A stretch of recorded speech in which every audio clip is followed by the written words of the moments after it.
23 নম্বর আয়াত থেকে আলোচনা শুরু হবে ইনশাআল্লাহ।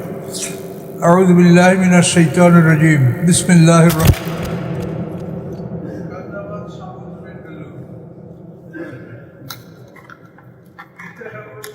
রহমানির সামুদ জাতি ভয় প্রদর্শনকারীদেরকে, এই সামুদ জাতিটা যেটা হচ্ছে নূহ আলাইহিস সালামের ষষ্ঠ পুরুষের জাতি। সামুদ ইবনে জাসুর ইবনে আওজ ইবনে ইরাম ইবনে সাম ইবনে নূহ আলাইহিস সালামের ষষ্ঠ পুরুষে এই জাতিটা। আর নূহ আলাইহিস সালাম হচ্ছেন আদম আলাইহিস সালামের দশম পুরুষের পয়গম্বর। নূহ আলাইহিস সালামের পিতার নাম লামাক, তার পিতার নাম মুতাওয়াশা, তার পিতার নাম আখনু, তারপর তার পিতার নাম ইয়ারিদ, তার পিতার নাম মাহালাবিল, তার পিতার নাম কাবেন, বানের, শীষ, আদম আলাইহিস সালাম। আদম আলাইহিস সালামের দশম পুরুষের পয়গম্বর হলেন নূহ আলাইহিস সালাম। নূহ আলাইহিস সালামের পিতার নাম ছিল লামাক, মায়ের নাম শামখা বিনতে আনুস। নূহ আলাইহিস সালামের পিতামাতা উভয় মুসলমান ছিলেন। এই নূহ আলাইহিস সালামের ষষ্ঠ পুরুষের পয়গম্বর হচ্ছেন সালেহ আলাইহিস সালাম এবং জাতিটার নাম হচ্ছে সামুদ জাতি। আল্লাহ বলেন, সামুদ জাতি ভয় প্রদর্শনকারীদেরকে অস্বীকার করল। বেন নুজুর, নাজিরের বহু বছর নুজুর। তো বহু বছর ব্যবহার করার কারণ হচ্ছে একজন পয়গম্বরকে অস্বীকার করার অর্থ হলো সমস্ত নবী রসুলকে অস্বীকার করা।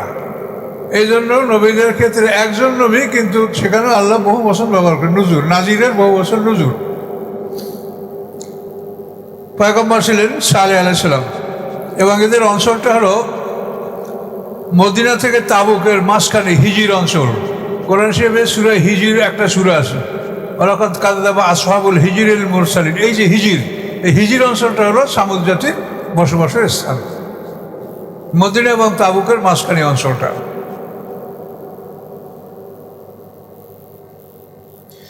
ফাকালু, সামুদ জাতি বলল, বাশারাম মিন্না ওয়াহিদান নাত্তাবিউহু, আমাদের মধ্যকার একজন মানুষ, আমরা তার অনুকরণ করব, কিন্তু আমাদের মধ্যকারের আমরা যেরকম আমাদের মাঝখানের আমাদের সমাজের একটা মানুষ, আমরা তাকে অনুসরণ করব। ইন্নাল্লাফি দালালিন ওয়াসুর, যদি করি নিশ্চয়ই আমরা তখন একটা ভ্রষ্ট পথে, ভুল পথে এবং পাগলামির মধ্যে পতিত হব। এটা একটা ভুল পথ এবং পাগলামি। আমাদের মাঝখানে একটা লোক, তাকে আমরা নবী মানব, নবী আসমান থেকে আসবে, ফেরেশতা আসবে, না অন্য কিছু হবে, এ হলো তাদের ডিমান্ড। সমস্ত কাফেররা এই কথাই বলে আসছে। আর আমাদের সমাজে একদল লোক মনে করে যে নবী রসুল হবে নূরের তৈরি বা ফেরেশতা বা অন্য কিছু, এই মানব তৈরি কি রসুল হতে পারে? এরা হলো ওই পিছনের ওই দলের বন্ধু। আর আল্লাহ বলে, তোমাদের মাঝে তোমাদের মাতৃভাষায় তোমাদের পরিচিত লোককে আমি নবী হিসেবে পাঠাচ্ছি, যাতে কোনো কথা বুঝতে তোমাদের অসুবিধা না হয়। তুমি যে লোকটাকে জানো, শোনো, চেনো, ছোটবেলাতে দেখেছো, যে মিথ্যা কথা কোনোদিন বলে নাই, সেই লোকটা তোমাদেরকে এখন বলছে, যাতে তোমরা নিশ্চিত হতে পারো যে ওনার এই কথাগুলি সত্য।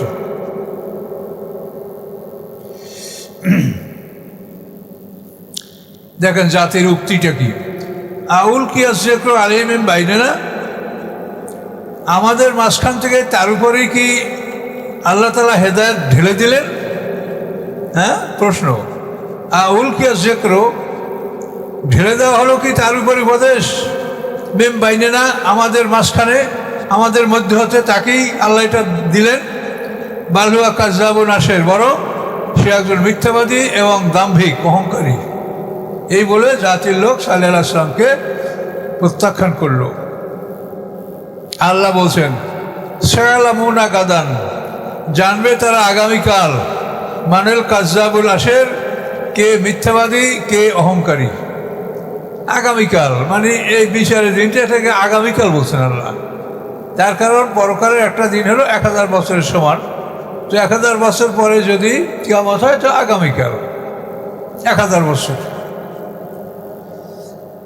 মানে 24 ঘন্টার দিবারাত্রি শুধু আমাদের এই পৃথিবীতে। এটার সীমানা পার হলেই 1000 বছরের একদিন।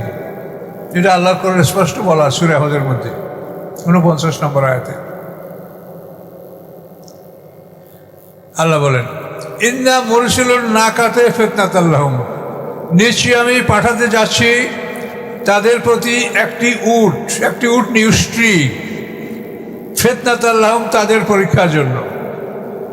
ফারতাকিবহুম, তাদের ব্যাপারে আপনি দেখতে থাকেন, অস্তাবের এবং ধৈর্য ধারণ করেন। আল্লাহ পয়গম্বরকে বললেন তাদের কাছে পরীক্ষামূলক একটা উট পাঠাচ্ছি আমি, আপনি দেখতে থাকেন। ফারতাকিব, আপনি দেখতে থাকেন, অস্তাবের এবং ধৈর্য অবলম্বন করেন। এই উট সম্বন্ধে এই কাহিনী তো আপনারা আগে বিস্তারিত শুনেছেন, যে ওরা দাবি করছিল যে এই পাথর থেকে যদি তুমি একটা গাভীর উট দেখাতে পারো বের করে, তাহলে আমরা তোমার উপরে ঈমান আনবো। ওদের এই কাফেরদের নেতা ছিল জুনদা বিন আমর, সেই দাবি করেছিল। তখন সাল্লাল্লাহু আলাইহি ওয়াসাল্লাম 2 রাকাত নামাজ আদায় করলেন, নফল নামাজ, আল্লাহর কাছে দোয়া করলেন। আল্লাহ তাআলা তার প্রার্থনা মঞ্জুর করলেন। মুহূর্তের মধ্যে দেখা গেল যে পাথরের মধ্যে প্রসব বেদনা শুরু হয়েছে, পাথরটা নড়াচড়া করতে শুরু করেছে। এবার পাথর ফেটে একটা গাভীর উট বের হয়ে আসলো, এত বড় যে তার এক পাদের থেকে অন্য পাদের দূরত্ব ছিল 80 গজ, এবং সে একটা উটের দুধে গোটা সামুদ জাতি তৃপ্তি সহকারে দুধ পান করতে পারত। কিন্তু তার খাদ্য খাদক ছিল এরকম, সে একটা কুয়ায় যদি মুখ দিত, পানির শেষ না হওয়া পর্যন্ত মুখ তুলত না। এবং সে যখন মাঠে আসতো তখন মানুষের গৃহপালিত যে উট, এগুলি সব পালিয়ে বাড়ি চলে যেত, কোনো উট মাঠে থাকতো না ওর ভয়তে। এই মানে আল্লাহর কাছে তোমরা চাইছো, আল্লাহ দিছে তোমাদের জন্য বিপদ। শেষ পর্যন্ত পয়গম্বর আল্লাহর কাছে দোয়া করলেন, তাদের জন্য সময় ভাগ করে দেওয়া হলো যে একদিন আল্লাহর উট মাঠে চড়বে, অপর দিন তাকে বেঁধে রাখবে পয়গম্বর, মানুষের উটগুলি মাঠে চড়বে। তো এইভাবে তাদের দিন কাটতেছিল, কিন্তু এতে তারা সন্তুষ্ট না, তাদের পশুগুলি দুর্বল হয়ে যাচ্ছিল। শেষ পর্যন্ত সমাজে কিছু অসৎ নারী যারা সম্পদশালী, এই নারীরা সমাজে দুষ্ট প্রকৃতির লোকদেরকে মানে তাদের যেটা কর্তব্য এবং তাদের যেটা ক্ষমতা তার মাধ্যমে তাদেরকে প্রলুব্ধ করলো এবং উটে হত্যা করার জন্য তারা তাদেরকে রাজি করলো। ফলে তারা 9 নেতা এই উটকে হত্যা করার জন্য ওই কাজের দায়িত্বভার গ্রহণ করেছিল। তাদের সর্দারের নাম হচ্ছে কেদার বিন সালেফ। কেদার বিন সালেফ, আল্লাহ রসুল মেরাজে এই কেদার বিন সালেফকে আগুনে জ্বলতে দেখেছেন, যে কীভাবে সে আগুনের মধ্যে জ্বলছে। কেদার বিন সালেফ, তারপরে ওমর ইবনে লুহা, যে আরব দেশে সর্বপ্রথম পাথরের মূর্তি আমদানি করছিল বিদেশ থেকে, আরবে মূর্তি ছিল না, এই ওমর ইবনে লুহা আরবে পাথরের মূর্তি আমদানি করেছিল।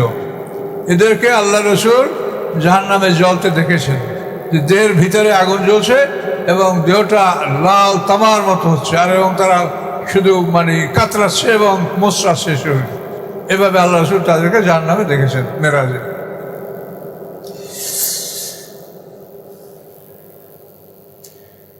অন্নাব্বিহুম, এবং আপনি তাদেরকে জানিয়ে দেন, আন্নাল মা কিসমাতুম বাইনাহুম, নিশ্চয়ই পানি তাদের মধ্যে বন্টনকৃত, পানি তাদের মধ্যে ভাগ করে দেওয়া হলো, একদিন আল্লাহর উঠে খাবে আর একদিন তোমাদের উঠে খাবে। কুল্লু শিরবে মুহতাদের, প্রত্যেকেই যেন তাদের পানের স্থানে হাজির হয়, প্রত্যেকেই যেন তাদের পান করার নির্ধারিত স্থানে নির্ধারিত দিনে যেন উপস্থিত হয়, এর আগে পরে হলে হবে না।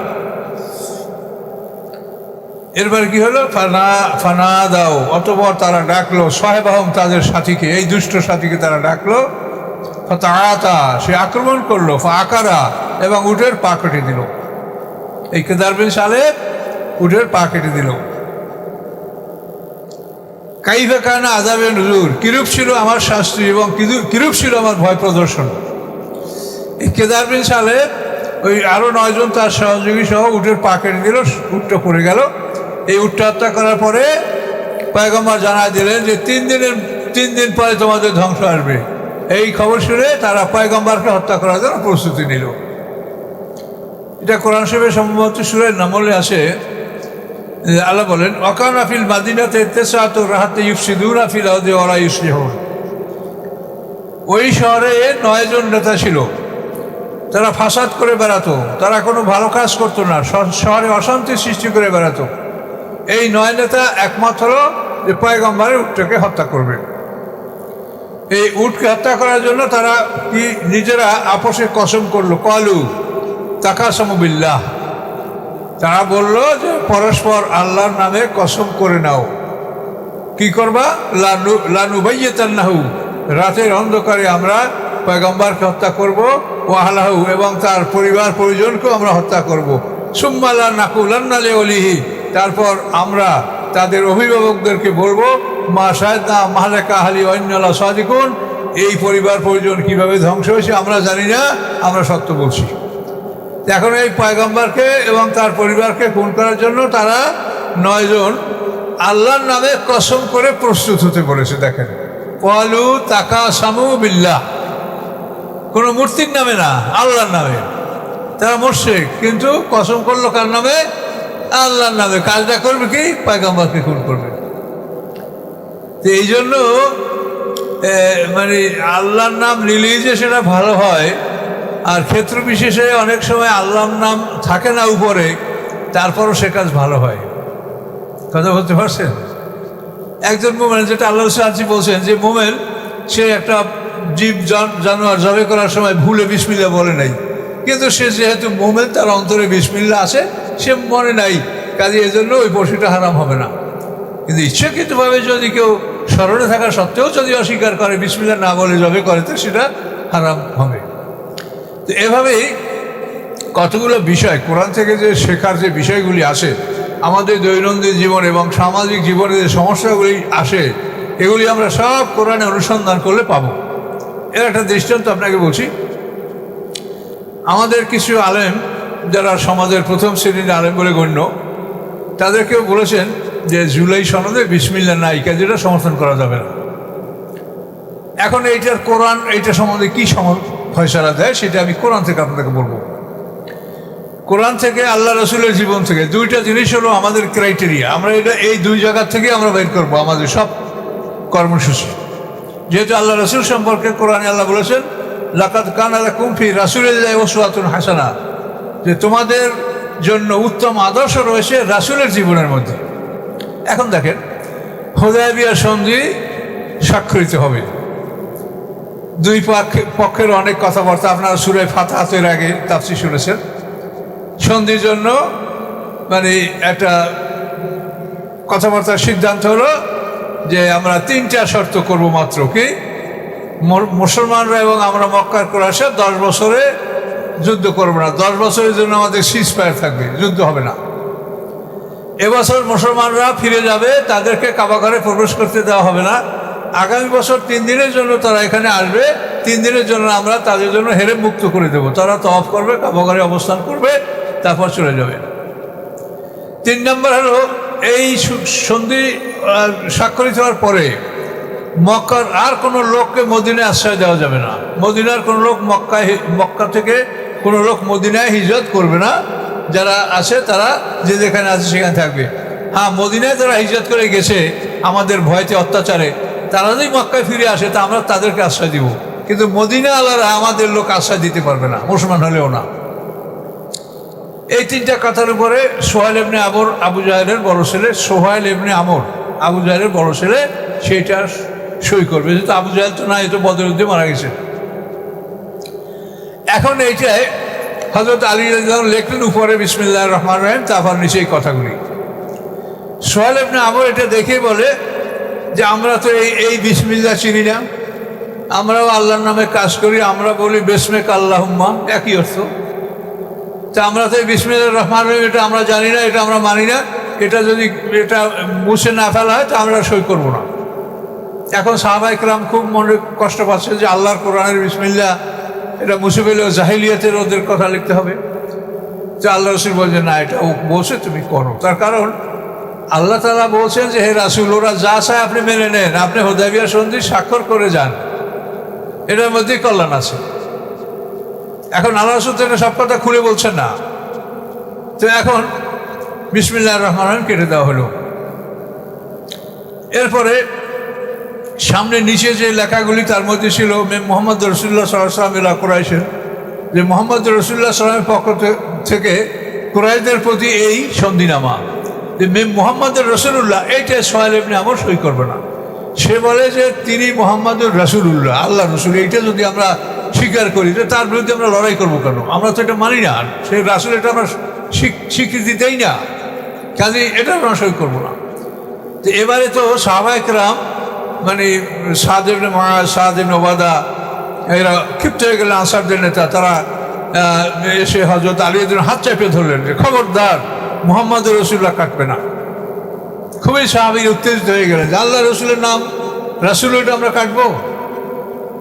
তারপরে আলী রাদিয়াল্লাহু আনহুকে আল্লাহ রসুল এক কিনারায় ডাকে বলেন, তুমি আমাকে দেখাই দাও যে মুহাম্মদ রাসূলুল্লাহ কোনখানে লেখা। তার দেখাই দিলেন যে এই। আল্লাহ তো লেখাপড়া জানতেন না, তো আল্লাহ রসুল নিজে কলম টেনে ওই জায়গাটা কাটিয়ে দিলেন নিজ হাতে, বলেন যে এখন সই করো। এইভাবে হুদায়বিয়া সন্ধি স্বাক্ষরিত হলো। তো এখন এখানে দেখেন যে ওরা বিসমিল্লাহ রাখতে দিল না, মুহাম্মদ রাসূলুল্লাহ রাখতে দিল না, তারপর আল্লাহ রসুলরা সই করলেন। কেন? যে উপরে বিসমিল্লাহ না থাকলেও ভিতরে যেগুলো আছে সেগুলো ভালো। আর এই দেখেন এদের উপরে বিসমিল্লাহ আল্লাহর নাম, আর ভিতরে সব কুফরি, ঠিক কিনা? কাজে উপরে বিসমিল্লাহ ভিতরে কুফরি, এরকম বিসমিল্লাহর তো কোনো অর্থ হয় না। আর যদি ভিতরে ভালো থাকে আর বিসমিল্লাহ যে কোনো কারণবশত যদি বাদও যায়, তাহলে সেটাও স্বাক্ষর করা বা সেটা গ্রহণ করা যেতে পারে। এই জন্য কতগুলি জিনিস বিবেচনা করতে হবে। এখানে আমরা বাংলাদেশে হিন্দু, মুসলিম, খ্রিস্টান সবাই বসবাস করি।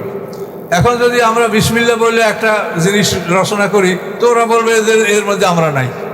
কি বলতে পারি কিনা বলেন? এটা বিতর্কিত বিষয় হবে। কাজে আমরা মুসলমান, আমাদের অন্তরে বিসমিল্লাহ আছে, আমরা যদি শতবার না লিখি বা আমাদেরকে জোর করে কেউ না লেখায়, তাতে আমাদের অন্তর থেকে বিসমিল্লাহ যাবে না। কাজে যেখানে কল্যাণ আছে সেখানে আমরা বিতর্কে লিপ্ত না হয়, এটা আমরা স্বাভাবিকভাবে গ্রহণ করা। এবং এটা কিসের জন্য এটা আমরা সবাই বুঝছেন যে দেশে যে আইনকানুনগুলো নষ্ট করা হয় সেগুলো সংস্কার করার জন্য, এগুলি আর কিচ্ছু না। এটা কোনো ভোটের ক্যানভাস না, এটা হলো গোটা জাতির জন্য। যে দেশে যদি ভবিষ্যতে আইনকানুন ঠিক না হয়, তত্ত্বাবধায়ক সরকার ফিরে না আসে, এতে মানুষের এত কষ্ট করে এত জীবনের বিনিময়ে যে এই দেশটাকে মুক্ত করলো, এটা আবার যেই হয়ে যাবে। এই জন্য এটা বুঝিয়ে বলার জন্য সরকারের পক্ষ থেকেও আমাদেরকে বলা হয়েছে। তো এই জন্য এই বিষয়গুলি আলেম সমাজ যে হঠাৎ করে আপনারা বিসমিল্লাহ নাই একটা ফতোয়া মারিয়ে দিলেন, কিন্তু আপনারা কোরআন থেকে জিনিসটা দেখেন না যে আল্লাহ রসুলের জীবনে কি পাওয়া যায়। আল্লাহ রসুল যখন নাজরানে দাওয়াতি চিঠি দিয়েছিলেন, এটা মক্কা বিজয়ের পরে, তো নাজরানে যখন দাওয়াতি চিঠি দিয়েছেন আল্লাহ রসুল, তখন সেই চিঠির উপরে আল্লাহ রসুল বিসমিল্লাহির রহমানির রহিম লেখেন নাই। তিনি লিখছেন বিসমিল্লাহির রব্বি ইব্রাহিম ও ইসহাক ও ইয়াকুব আলাইহিমুস সালাম। বিসমিল্লাহে আল্লাহর নামে। কোন আল্লাহ? যে আল্লাহ রব্বি ইব্রাহিম, ইব্রাহিম আলাইহিস সালামের রব, ইসহাক আলাইহিস সালামের রব, ইয়াকুব আলাইহিস সালামের রব। এইটা লিখলেন বিসমিল্লাহির রব্বি ইব্রাহিম ও ইসমাইল ও ইসহাক আলাইহিমুস সালাম। তার কারণ ওরা ইব্রাহিম আলাইহিস সালামকে মানে। খ্রিস্টানদের জাতির পিতা ইব্রাহিম আলাইহিস সালাম, আমাদেরও জাতির পিতা ইব্রাহিম আলাইহিস সালাম। নাজরানি লোকগুলো খ্রিস্টান ছিল, এই জন্য আল্লাহ রসুল বিসমিল্লাহির রহমানির রহিম না লিখে লিখলেন কি বিসমিল্লাহির রব্বি ইব্রাহিম ও ইসহাক ও ইয়াকুব আলাইহিমুস সালাম। তার দেখা গেল যে আসলে মূল উদ্দেশ্যটাকে অর্জন করার জন্য আপনাকে কিছু ছাড় দেওয়ার বিধান কোরআনে রাসূলের জীবনে পাওয়া যায়।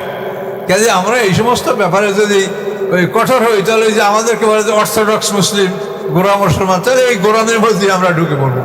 এই জন্য আলেম ওলামারা যারা কথা বলবেন তাদেরকে সতর্ক করে কথা বলা উচিত, এবং প্রতিটি ক্ষেত্রে দেখা উচিত যে এই বিষয়টা আল্লাহ রসুল তার জীবনে এই সমস্ত বিষয়ে কোনো সিদ্ধান্ত বা সমাধান আছে কিনা।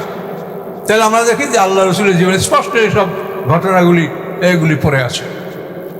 তো এই জন্য শুধু বিসমিল্লাহ ফ্যাক্টর নয়, ভিতরে কি আছে তাও বুঝতে হবে। উপরে বিসমিল্লাহ আর ভিতরে যে কুফরি, তে বিসমিল্লাহ কি লাভ হলো?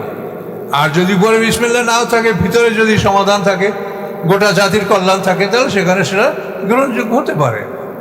আপনারা কি করবেন? আপনারা করবেন, আপনাদেরকে শুধু বুঝিয়ে দেওয়ার দায়িত্বটা মাথায়। আমরা কারো পক্ষে কথা বলার জন্য এখানে বসিনি, শুধু বিষয়টা বুঝিয়ে দেওয়া যে এটা কিন্তু এই।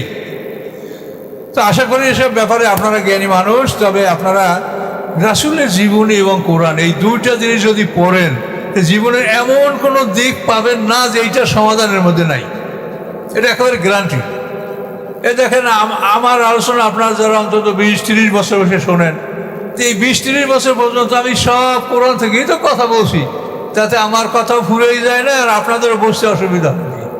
সবই কোরআনের মধ্যে আছে, এবং সঙ্গে সঙ্গে রাসূলের বিশুদ্ধ হাদিসগুলিও আমরা গ্রহণ করছি। তো এখন এদের এই দৃষ্টান্তটা দেখালাম, যেটা কলু তাকা সমবিল্লা, দেখেন কোরআনের আয়াত, ওরা বললো যে পরস্পর কসম করে নাও আল্লাহর নামে, লানু ভাইয়েতান্নাহু, রাতের অন্ধকারে আমরা পয়গম্বরকে খুন করবো, সুম্মা লা নাকুলান্না লিওলিয়ার, তারপর আমরা তার অভিভাবকদের বলবো মা শাহিদনা মাহলিকা হালি ওয়ান্না লাসাদিকুন, তার ধ্বংস সম্পর্কে আমরা কিছু জানি না, দেখি নাই, আমরা সত্য বলছি। এই হলো তাদের আল্লাহর নামে শপথ। এ কথাগুলি সংক্ষিপ্ত আকারে আল্লাহ এখানে বলছেন। তো এভাবে যখন তারা আল্লাহর উটটাকে হত্যা করলো, পয়গম্বর বলছেন যে এই উটের বাচ্চাটা কোথায়। এই বাচ্চাটা ধরার জন্য ওরা বহু চেষ্টা করছে, সে বাচ্চাটা লাফিয়ে একবার শূন্যের উপর উঠে যেত, ধরতে পারত, কোনোভাবে পারলো না। এভাবে চেষ্টা করার পরে তারা বিফল হলো। শেষ পর্যন্ত যে পাথর থেকে তার মা বের হয়েছিল ওই পাথরটা ফেটে গেল, এই পাথরের মধ্যে বাচ্চাটা ঢুকে গায়েব হয়ে গেল। এর ফলে 3 দিন পরে তাদের উপরে শাস্তি আসে। প্রথম দিন চেহারা হলুদ বর্ণের হলো, তারপরের দিন লাল হলো, তৃতীয় দিনে চেহারা কালো হয়ে গেল। এরপরে প্রভাতে তাদের উপরে আল্লাহর শাস্তি আসলো। কিভাবে? ইন্না আরসালনা আলাইহিম সাইহাতাম ওয়াহিদা, আমি পাঠালাম তাদের উপরে একটি বিকট শব্দ, অর্থাৎ জিবরিল আমিন একটা চিৎকার করেছে। এই তার একটা চিৎকারে প্রত্যেকটা মানুষের বুক ফেটে, বক্ষস্থল ফেটে প্রাণ বের হয়ে গেছে, কলিজা, ফুসফুস, লাঞ্চ, মানে সব বুক ফেটে বের হয়ে গেছে একটা আওয়াজে, একটা চিৎকারে, বিগ ব্যাং, বিরাট শব্দ। ফাকানুকা হাসিমিল মোহতাজের, এবং তারা হয়েছিল খড়কুটার মতো মোহতাজের। মোহতাজের শব্দটা হলো ক্যাটেল ফর বিল্ডার্স, অর্থাৎ ছাগলের খোয়ার নির্মাণ করে যারা, ছাগল ভরার জন্য খোয়ার বানায় না, ওই বাজে খড়কুটার দিয়া।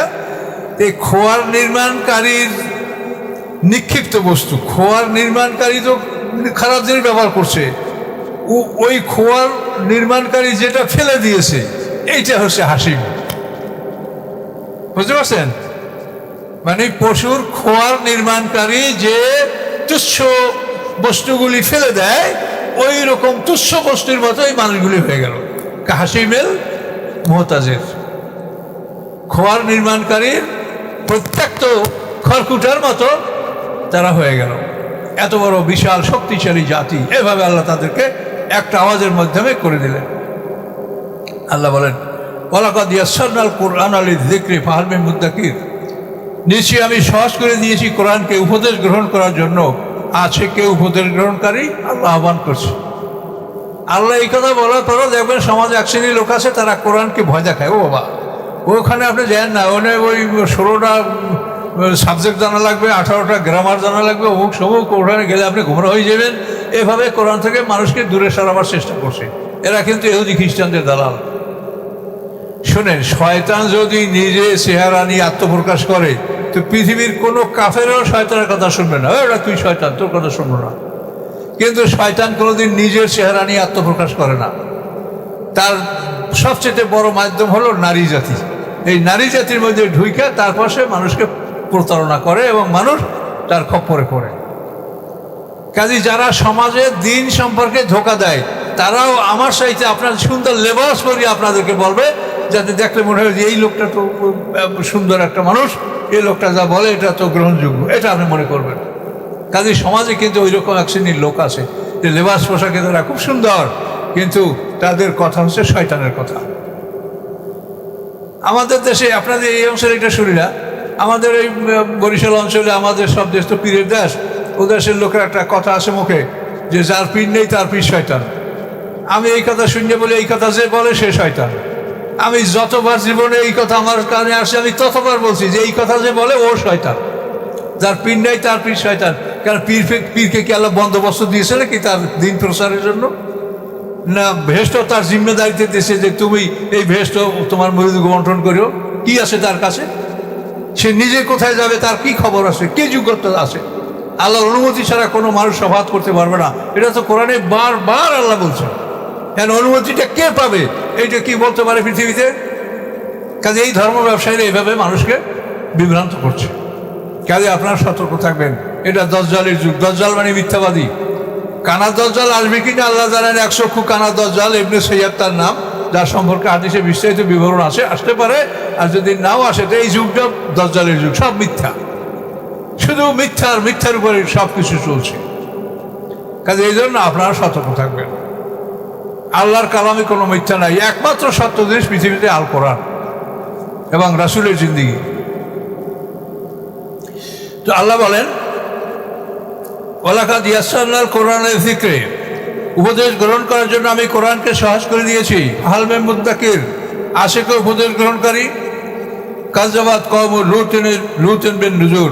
এরপরে এই প্রসঙ্গ আল্লাহ শেষ করলেন। এরপরে কাযযাবাত কওমু লুত সম্প্রদায় অস্বীকার করলো রাসূলগণকে। তো এই লুত সম্প্রদায় এদের পরিচয় হলো আল্লাহর পয়গম্বর লুত আলাইহিস সালাম। এরা সিরিয়ার উত্তর অঞ্চলে সুদুম শহর, ওখানে 5টা শহর মিলে তাদের একটা বসতি ছিল, সেখানে লুতের কম বসবাস করতো। ইব্রাহিম আলাইহিস সালামরা 3 ভাই, হারান, নাকুর, ইব্রাহিম। যে বড় ভাই হচ্ছে হারান, এই হারানের পুত্র হচ্ছে লুত। এবং ইব্রাহিম আলাইহিস সালাম মানে ইরাক থেকে নমরুদের ধ্বংসের পরে যখন উনি ওই ইরাক পরিত্যাগ করে উনি সিরিয়ায় হারান শহরে হিজরত করেন এবং ওখান থেকে তিনি হেবরান শহরে হিজরত করেন এবং সেখানে তিনি আল খলিল শহরে বসবাস করেন। এই সময় এই লুত পয়গম্বর উনি ইব্রাহিম আলাইহিস সালামের সাথে ছিলেন, লুত সাথে ছিলেন। আর ইব্রাহিম আলাইহিস সালামের স্ত্রী বিবি সারা ইনিও সাথে ছিলেন। সারা আবার ইব্রাহিম আলাইহিস সালাম এবং চাচাতো বোন।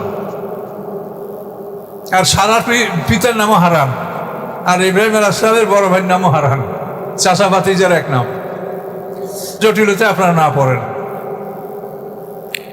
এই লুত সম্প্রদায়, তো ইব্রাহিম আলাইহিস সালাম প্রথমে হারান শহরে, সেখান থেকে তিনি হেবরান শহরে, সেখান থেকে তিনি মিশর অঞ্চলের দিকে তিনি দাওয়াতি কাজের জন্য গেছেন এবং বিবি সারাকে নিয়ে বিপদে পড়েছেন। এগুলো সব ইব্রাহিম আলাইহিস সালামের জীবনে ঘটেছে।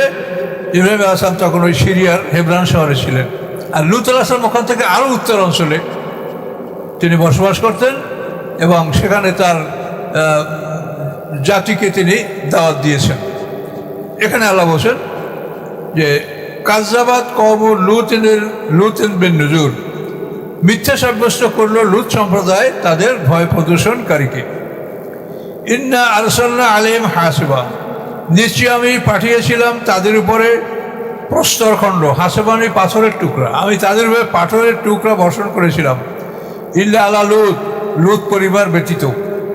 লুত পরিবারের মাত্র কয়েকটা লোক ছিল। লুত আলাইহিস সালামের 2টা কন্যা ছিল মুসলিম, একটা নাম হলো জাগ্রাতা আর একটা নাম হলো রিসা। জাগ্রাতা এবং রিসা এই 2 কন্যা, আর লুত এই 3 জন। আর স্ত্রীও ছিল কাফের, স্ত্রী তো ওখানে ধ্বংস হয়েছে, সে লুত আলাইহিস সালামের সাথে বের হতে পারে না। ইল্লা আলা লুত পরিবার ব্যতীত। নাজ্জাইনাহুম বিসাহার, মুক্তি দিয়েছিলাম আমি তাদেরকে শেষ রাতে। শেষ রাতে ফেরেশতারা তাদেরকে বলল যে আপনারা এই অঞ্চল ত্যাগ করেন, আপনারা বের হয়ে যাওয়ার পরে আমরা এটা ধ্বংস করব। তো লুত আলাইহিস সালাম তার স্ত্রী এবং কন্যাদেরকে নিয়ে রওনা করছিলেন, কিন্তু তার স্ত্রী পিছনে তাকিয়ে ছিল এবং আল্লাহর নির্দেশ ছিল ওয়ালা ইয়ালতাফিত মিনকুম আহাদুন, যে তোমাদের কেউ পিছনে ফিরবে না, পিছনে তাকাইলে সে আর যেতে পারবে না। তো ওই মহিলা পিছনে তাকাইছিল, পরে সে এখান থেকে আর যেতে পারে নাই, ওখানেই সে থেকে গেছে এবং সে ধ্বংস হয়েছে অন্যান্য জাতির মতো। আল্লাহ বলেন ইন্না আরসালনা আলাইহিম হাফিজ ইল্লা আলা লুত নাজ্জাইনাহুম বিসাহার।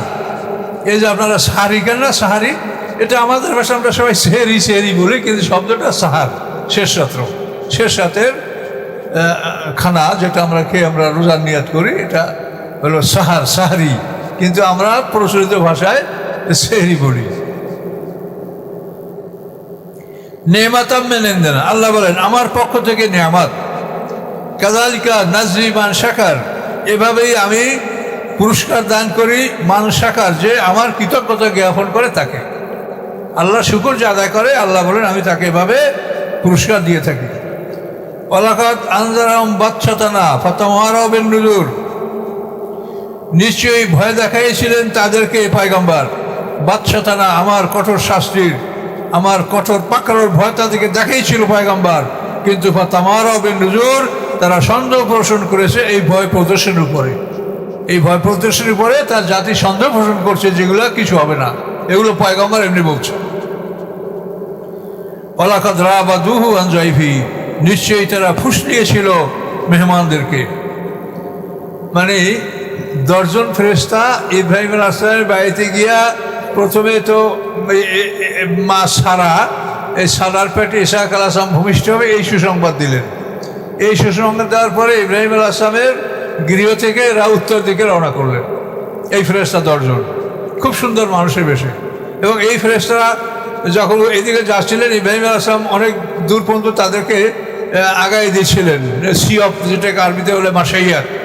তো ওই সময় ওই ফেরেশতারা ইব্রাহিম আলাইহিস সালাম দেখিয়ে দিয়েছিলেন যে এইখানে আপনার পিতা আদম আলাইহিস সালামের কবর, আপনি সালাম করেন। আদম আলাইহিস সালামের কবর সিরিয়ায়, তাকে প্রথমে দাফন করা হয়েছিল কাবাঘরের যে পূর্ব দিকে আবু কুবাইস পাহাড়, ওই পাহাড়ের একটা গুহায়, সেই গুহাটার নাম হলো মাগারাতুল কুনুজ। এই গুহা তাকে দাফন করা হয়েছিল।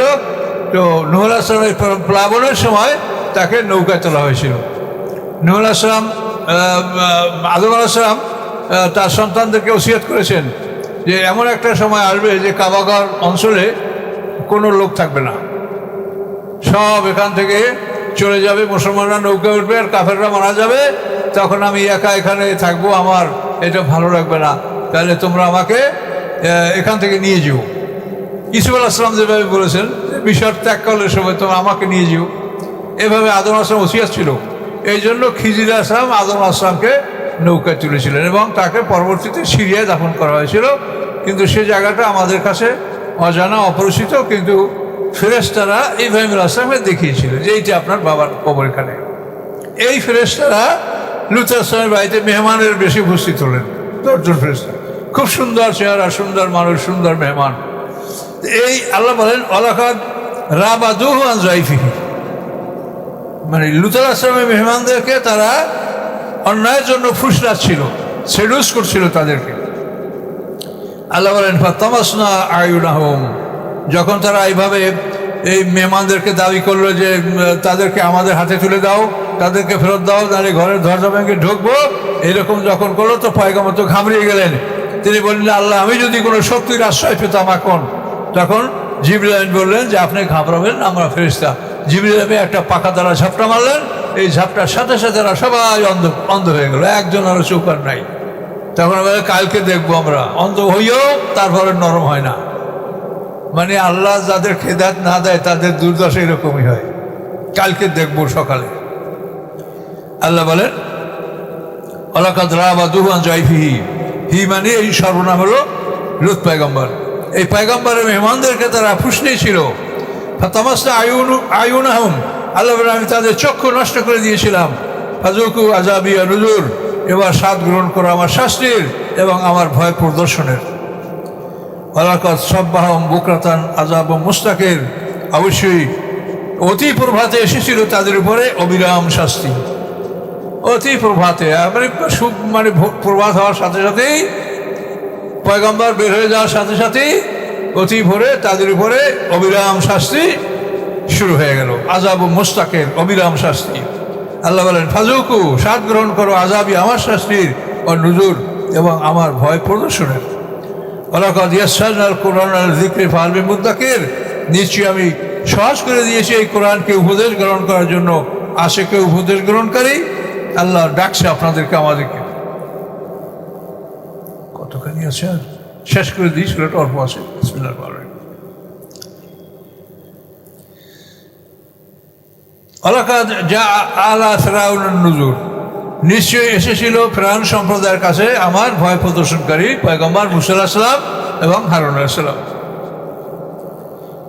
কাযযাবু বিআয়াতিনা কুল্লিহা, তারা আমার সমস্ত নিদর্শনগুলিকে অস্বীকার করলো। একটা একটা করে 9টা নিদর্শন মুজিজা, এই সবগুলোই তারা অস্বীকার করলো। কুল্লিহা, আল্লাহ বলেন ফাআখাযনাহুম আখযা আজিজে মুক্তাদের, আমি পাকড়াও করেছিলাম তাদেরকে পরাক্রমশালীর মতো, ক্ষমতাবানের মতো আমি পাকড়াও করেছিলাম। ক্ষমতাবান যেরকম ক্ষমতা প্রয়োগ করে পাকড়াও করে, আমি এইভাবে ক্ষমতা প্রয়োগ করে তাদেরকে পাকড়াও করেছিলাম। 10,60,000 মানুষ রোহিত সাগরের মধ্যে আমি ডুবে দিয়েছিলাম। তখন ফিরআউন ঈমান আনছিল, কোরআনেই বলা আছে আমানতু আন্নাহু লা ইলাহা ইল্লাল্লাযী আমরা দুই বানু ইসরাঈল ওয়া আনা মিনাল মুসলিমিন। ফেরাউন তখন বলছিল, আমানতু, আমি ঈমান আনতেছি, আন্নাহু লা ইলাহা, নিশ্চয়ই নাই কোনো ইলাহ ইল্লাল্লাহি, ওই আল্লাহ ছাড়া আমার দুই বানু ইসরাঈল বনি ইসরাঈল যে আল্লাহর উপর ঈমান আনছে সেই আল্লাহ ছাড়া কোনো আল্লাহ নাই, ওয়া আনা মিনাল মুসলিমিন, আমি মুসলমানদের একজন। এবার যখন ফেরাউন ঈমান আনছিল তখন তাফসীরে বলা আছে জিবরিল আমিন এক মুষ্টি কাদা তুলে আর মুখ চেপে ধরছে। ফাতাসসা জিবরাইল, তা আল্লাহ বলে, ও জিবরাইল তুমি আর মুখটা চেপে ধরলা কেন? তো জিবরাইল বলে, যা আল্লাহ আপনি রহমান, আপনি দয়ালু, যদি বারবার বলে আমানতু আমানতু, তা আপনি ঈমান কবুল করেন তো আর আমি আর বলতে দেবো না, আর আমি ধরছি। তখন আল্লাহ বলে, তুমি এত শত্রুতা কেন করছো? বলে, আল্লাহ মুসা আলাইহিস সালামের সাথে যখন জাদুর মোকাবেলা হয়েছিল সেই দিনও মাঠে সিংহাসনে বসে বলছিল, আনা রব্বুকুমুল আলা, আমি তোমাদের শ্রেষ্ঠ রব, তোমাদের আরো রব থাকতে পারে কিন্তু আমি শ্রেষ্ঠ রব। তো জিবরাইল বলে, আমি সেই দিন প্রতিজ্ঞা করেছি যে তোর রবগিরি আমি দেখবো, তুই কেমন করে শ্রেষ্ঠ রব হইলি। এভাবে ফেরাউন ধ্বংস হয়েছে। আল্লাহ তাআলা তার ঈমানের জব কি দিয়েছেন? আল্লাহ এ বেটা এখন এখন ফালিয়ামা নুনাজ্জিকা বিবাদারিকা, আজকের দিনে আমি তোমার দেহটাকে মুক্তি দিলাম, তোমার দেহটা পচবে না। এই জন্য ফেরাউনের লাশটা মিশরের জাদুঘরে আছে, সেটা লেখাই আছে গায়রু মুমি, এটা মুমি করা না। অন্য লাশগুলো মুমি করা, এটা মুমি করা না। তুতেন খামেন বা অন্য অন্য যে মিশরের বড় বড় নাম করা রাজা বাদশাদের ওখানে মমি আছে, সেগুলো মমি করা।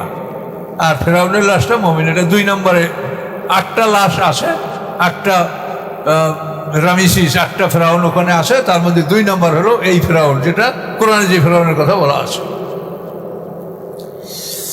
তো আল্লাহ বলেন, আখজা আজিজ মুক্তাদের, আজিজ মানে পরাক্রমশালী, অপ্রতিরোধ ক্ষমতার মালিক, ক্ষমতাবান। এভাবে আমি তাকে পাকড়াও করেছিলাম। আল্লাহ বলেন মক্কাবাসীদেরকে বলেন, আকুফারুকুম খায়রুম মিন উলাইকুম, ওই কাফেরদের চাইতে তোমাদের কাফেররা কি ভালো?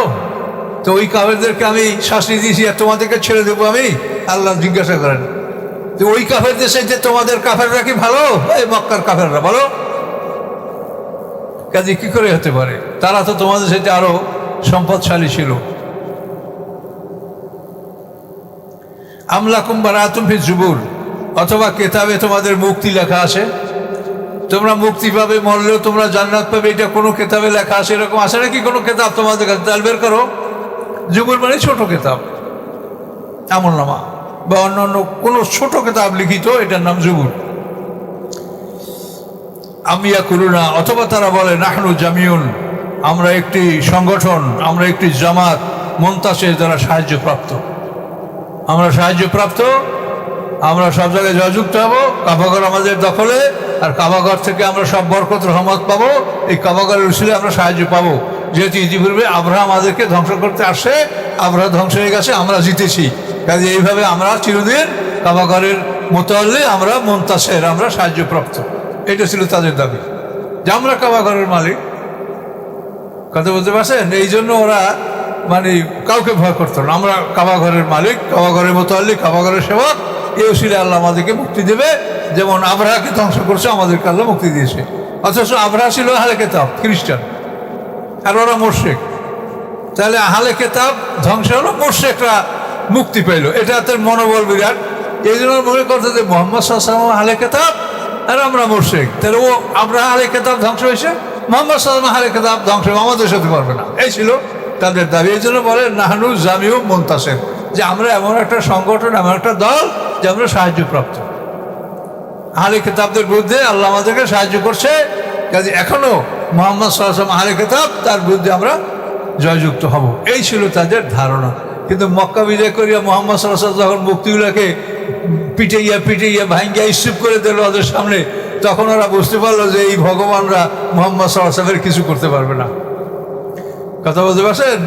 এই আগে যা করছে আমাদের ভগবানরা, কিন্তু মুহাম্মদ সাল্লাল্লাহু আলাইহি ওয়াসাল্লামের বিরুদ্ধে আমাদের ভগবানরা কিছুই করতে পারবে না। মুহাম্মদ সাল্লাল্লাহু আলাইহি ওয়াসাল্লাম সব পিটিয়ে ভাঙে, নিজ হাতে লাঠি দিয়ে পিটিয়ে এগুলো সব ভাঙিয়ে চুরমার করছে। তখন ওরা বুঝতে পারছে যে আমাদের এই মূর্তিতে আর কাজ হবে না। আবু সুফিয়ানের স্ত্রী, যে আবু সুফিয়ান মক্কা বিজয় পর্যন্ত সমস্ত যুদ্ধগুলোর সেনাপতির দায়িত্ব পালন করেছে, সেই আবু সুফিয়ানের স্ত্রী যে হযরত হামজার কলিজা চাপিয়ে ছিল, মক্কা বিজয়ের দিন সেও দেখে ঘরে সব তাকে মূর্তি সাজানো, তখন বললে, হায় রে ভগবান, সারা জীবন তোদেরকে এত দুধ কলা খাওয়ালাম, এত তোকে আমি দোহাই দিলাম, কিছুই তো করতে পারলি না। এতিম মোহাম্মদ, বালক মোহাম্মদ, অসহায় মোহাম্মদ সে আজকে বিজয় বেশে মক্কা ঢুকছে, তোদের কোনো ক্ষমতা নাই, তোদেরকে রাখবো না। লাঠিলে নিজে পিঠে সব মূর্তিগুলো ভাঙছে। আবু সুফিয়ানের স্ত্রী হেন্দা, হেন্দা বলে দুর্দান্ত মহিলা, উতবা বিন রবিয়ার কন্যা হেন্দা, ভেঙে তারপর নারীদের সাথে ডিসগুইজ করে ছদ্মবেশে আল্লাহ রসুলের সামনে হাজির হয়ে সে ইসলাম গ্রহণ করছে। এর আবু সুফিয়ানের স্ত্রী, মা বিয়ার মা।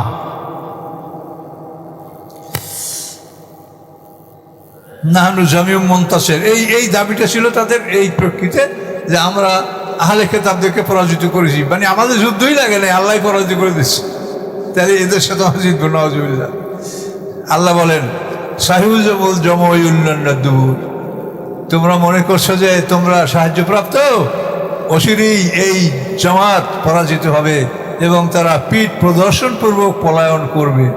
তো বদরের যুদ্ধের দিন যখন আল্লাহ রসুল তার জন্য যে আরিশ নির্মাণ করা হয়েছিল, সেখান থেকে আল্লাহ রসুল লৌহবর্ম পরে লাফাতে লাফাতে যুদ্ধের ময়দানে আসতেছিলেন এবং এই আয়াতটা পড়তেছিলেন, সাহিউল জমউল্লাহ, যে এই জামাতকে আল্লাহ তাআলা পরাজিত করবেন এবং পিঠ দেখিয়ে তারা পলায়ন করবে।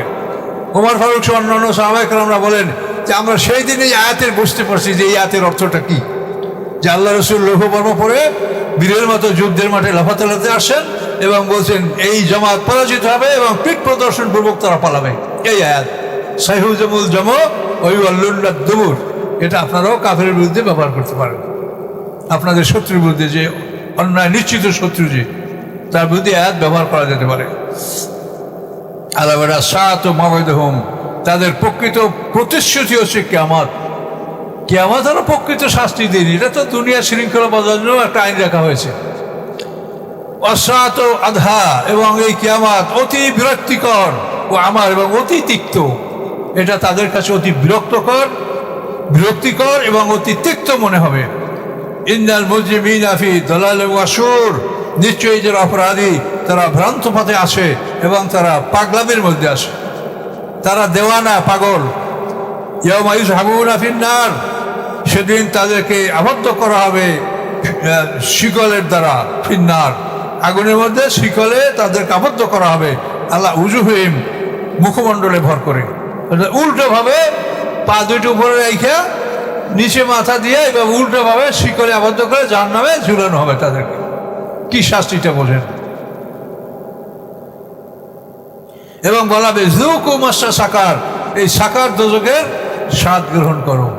সাকার একটা দোজকের নাম, জাহান্নাম, লাজা, হুতামা, সাকার, সাইর, জাহিম, হাবি, এই 7টা দোজক।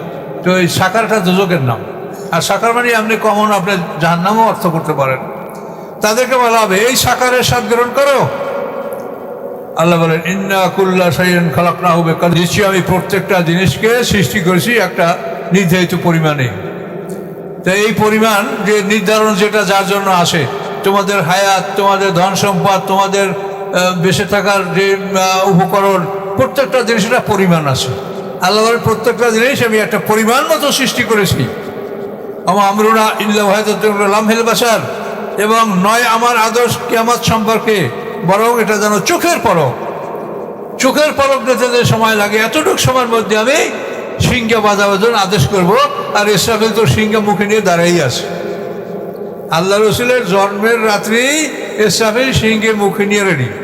শেষ পয়গম্বর জন্মগ্রহণ করছে, এর সময়টা পার হইলে কিয়ামত হবে, কাজে আমি প্রস্তুত থাকি। চোখের পলকের মধ্যে আল্লাহ আদেশ দেবে, সিংহা যদি মুখে না থাকে, নিচে থাকে, তুলতে আমার সময় পার হবে, আমি আদেশ সঠিকভাবে পালন করতে পারবো না।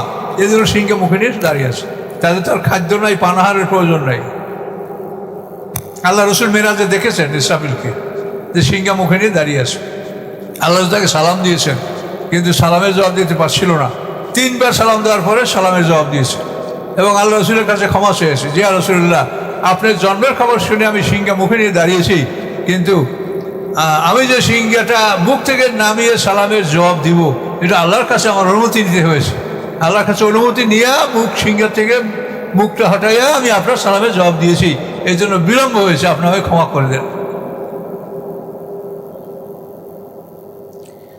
আমা আমরুনা ইল্লা ওয়াহিদাতুন কালামিল বাশার ওয়ালাকাদ আহলাকনা আশিয়াআকুম, আল্লাহ বলে, নিশ্চয়ই আমি ধ্বংস করেছি তোমাদের সমমানের, তোমাদের মানে সমপরিমাণ অপরাধী জাতিগুলিকে। শিয়া মানে দল, ওই যে শিয়া বলেন না, শিয়া এই শব্দটাই, শিয়া মানে দল, মানে তোমাদের দলগুলি ইতিপূর্বে যারা ছিল তোমাদের সমমানের সমমানার, আমি সেগুলিকে ধ্বংস করেছি।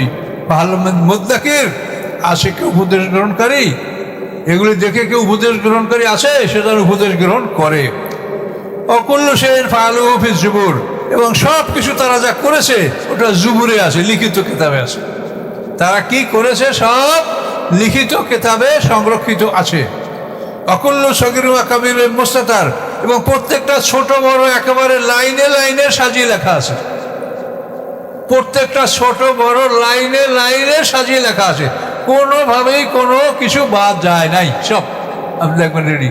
আর আপনি বলবেন কি, মালে হাজ আল কিতাবে, কি হলো এই আমলনামার, লায়ু গাদিরু সগীরাতান ওয়ালা কাবীরাতান ইল্লা আহসাহা, যে ছোট বড় কিছুই তো বাদ রাখে নাই, সবই তো এ আয়ত্ত করেছে। এটা আপনি বলবেন, আমরা বলবো। অকুল্ল সগীর কাবীরের মুস্তাতার, প্রত্যেকটি ছোট বড় সব কিছু লাইনে লাইনে লিপিবদ্ধ করা আছে। ইন্নাল মুত্তাকিনা ফি জান্নাতি ওয়া আনহার, নিশ্চয়ই যারা আল্লাহকে ভয় করেছে, যারা মন্দ থেকে দূরে রয়েছে, তারা থাকবে কোথায়? জান্নাতে, বাগানে, ওয়া নাহার, এবং ঝর্ণার মধ্যে। সেখানে বাগানও থাকবে, ঝর্ণাও থাকবে, এবং সেগুলি আপনার ইচ্ছা মতো প্রবাহিত হবে। আপনি যদি মনে করেন যে এই ঝর্ণাটা আমি এখন বন্ধ করব, সাথে সাথে সেটা সমতল ভূমিতে পরিণত হবে। আবার মনে করেন এটা আমি চালু করব, সাথে সাথে চালু হবে। আপনার শয়নকক্ষে, আপনার বিশ্রামের জায়গায়, যেখানে আপনি ইচ্ছা করবেন সেখানে সেই নহরের ট্যাপ সৃষ্টি হয়ে যাবে। দুধের নহর, মধুর নহর, শরাবের নহর, তারপর তাসনিম, সালসাবিল, এই সমস্ত যে ঝর্ণাগুলির কথা বলা হয়েছে, আপনি যেখানে ইচ্ছা করবেন সেখানেই এই ঝর্ণার ট্যাপটা সৃষ্টি হয়ে যাবে আল্লাহর হুকুমে। এমন নেয়ামত আল্লাহ আমার জন্য প্রস্তুত করে রেখেছেন। সেই মাকাদে সিদকিন, প্রকৃত অবস্থান, মাকাদ মানে বসার জায়গা, প্রকৃত আসনে তারা আসন গ্রহণ করবে। এবং এই আসনটা কোথায়? ইনদা মালিকে মুক্তাদের, মালিকের কাছে, যিনি মহা ক্ষমতাবান। এই মহা ক্ষমতার মালিক যে আল্লাহ, সেই মালিকের কাছে আমরা আমাদের উপযুক্ত আসনে আমরা অবস্থান গ্রহণ করব। এই বলে সূরাটা আল্লাহ সমাপ্ত করেছেন। আমানতু বিল্লাহ।